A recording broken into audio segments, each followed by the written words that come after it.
At fully booked na rin ang mga biyahe ng barko tulad sa Manila North Port. Sa NAIA naman, nagsisimula ng magdatingan ang mga balikbayan. At nakatutok doon live si Joseph Moro. Joseph. Vicky, dumarami na nga yung mga pasahero sa ating mga pantalan at airport at dito sa NAIA Terminal 3, mga eksena ng reunion na mga matagal na nagkawalay ang ating nasaksihan. Punong-puno ng pagmamahal ang mga eksena sa airport tuwing ganitong magpapasko. Mga magulang na umuwi galing abroad para sa kahit konting sandali ay makasama ulit nila ang kanilang mga mahal sa buhay. Isa rito si Jonathan na nagtatrabaho sa Taiwan. Tumago muna ito sa anak na naghihintay sa kanya hanggang 2 beses pa lamang daw na nakakasama ni Jonathan ang 4 na taong gulang na anak simula nang ipanganak ito. Bali, nasa Taiwan na rin ako nung pinanganak siya. Nakita mo naman siya noon? Oo, 1 month, tapos ngayon ulit. Ano pakiramdam? Masaya. Si Lisa taon-taon na pinipiling sa Pilipinas magpasko kahit 17 days lamang ang kanyang bakasyon. Masaya.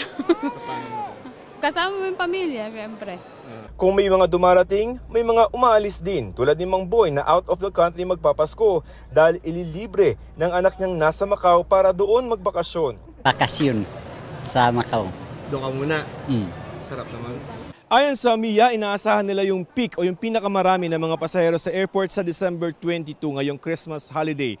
Kung may biyahe kayo ngayong Christmas holiday, ang payo ng MIA yung 2 oras bago yung flight nyo. Pag domestic flight, dagdagan nyo na yan ng 1, gawin nyo ng 3.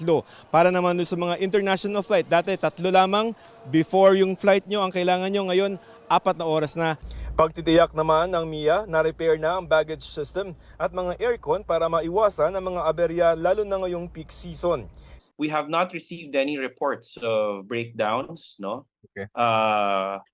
Or any issues surrounding the baggage handling systems in all terminals. Sa ngayon, nasa 150,000 ang average na bilang ng mga pasahero araw-araw sa mga airport. Para naman sa buong holiday season, inaasahang papalo sa 4.3 million na mga pasahero ang gagamit ng mga paliparan. Nasa 4.5 million na mga pasahero naman ang inaasahan ng Philippine Ports Authority o PPA sa mga pantalan sa buong bansa hanggang January 5. Sa Manila North Port, sari-sari ang bitbit ng mga uuwi ng probinsya para sa Pasko. Si RJ, iuwi na ang alagang aso sa Palawan kasabay ng kanyang bakasyon doon. Doon na po siya for good. Iuwi ko na po siya. Ayon sa PPA, wala namang kinakansel ang mga biyahe sa mga pantalan sa harap ng pagkakaroon ng low pressure area sa May Mindanao. Tuloy-tuloy pa rin mga biyahe natin sa pantalan. Of course, the suspensions is made by announcements by the Philippine Coast Guard.